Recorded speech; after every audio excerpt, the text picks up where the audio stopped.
திருச்சபை வளர்ச்சி. It should be both qualitative and quantitative. Qualitative growth is number 1. Quantitative growth is number 2. They are mutually inclusive. ஒன்றுக்கொன்று இணையானது, ஒன்றிலிருந்து ஒன்றே பிரிக்கக்கூடாது, ஒன்றில்லாமல் அடுத்தது முற்று பெறாது, வளர்ச்சி அடையாது, நிறைவு பெறாது. நான் தெளிவாக உங்களுக்கு நான் விளக்கிவிட்டேன். இப்பொழுது நாம் குவான்டிடேட்டிவ் சர்ச் growth போவோம். எண்ணிக்கையில் திருச்சபை வளர்ச்சி அல்லது திருச்சபையில் எண்ணிக்கை வளர்ச்சி. ஆதி திருச்சபையை நாம் அப்போஸ்தலர் நடவடிக்கைகளில் பார்க்கிறோமே, திரும்ப திரும்ப அவர்களை பற்றி சொல்லப்படுகிற வார்த்தை வளர்ந்தார்கள், பெருகினார்கள், அதிகமானார்கள். அப்பா, it was a constant and consistent growth and growth. வசனம் விடுங்க. அப்போஸ்தலர் 2:41, Acts 2:41. To start with, they were 120 disciples. In the first chapter, 41st verse, they became 3,000. 3,000 பேராய் மாறினார்கள். 4ஆம் அத்தியாயம் 4ஆம் வசனம் 5,000 பேராய் மாறினார்கள்.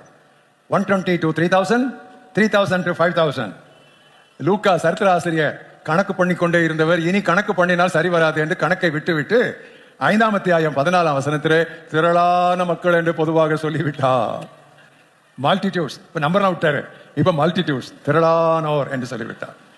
6ஆம் அத்தியாயம் 7ஆம் வசனம், சீஷர்களுடைய எண்ணிக்கை எருசலேமில் பெருகிற்று. எருசலேம் என்று சொன்ன உடனே அங்கே ஆச்சாரியர்கள் நிறைய இருப்பார்கள், ஆலய ஆச்சாரியர்கள், அவருடைய எண்ணிக்கை பெருகிற்று.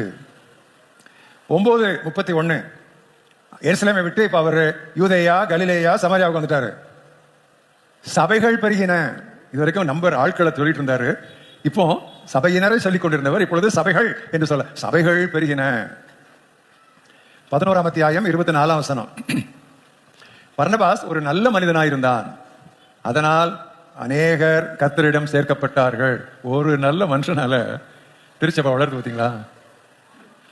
கர்த்தர் எப்பொழுதுமே அந்த ஒரு மனுஷனை தேடுகிறார். ஆண்டவரே, எல்லாரும் ஜெபம் பண்ணுங்க, ஆண்டவரே நான் அந்த பர்னபாவாக இருக்கட்டும். பர்னபாட்ட என்னெல்லாம் வரம் இருந்துச்சுன்னு சொல்லல, அவன் நல்ல மனுஷனா இருந்தான். He was a good man.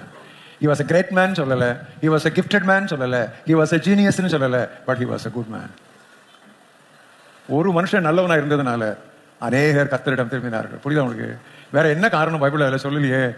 பர்னபா நல்ல மனுஷனா இருந்தான், அநேகர் கர்த்தரிடம் திரும்பினார். எனக்கு இதுக்கு மேல என்ன விளக்கம் வேணும், என்ன வியாக்கியானம் வேணும்? ஏன் என்று நான் இதுக்கு மேல என்ன கேட்கணும்? ஆண்டவரே, என்னை அந்த நல்ல மனிதனை போல் மாற்றும். Make me, O God, like that good man.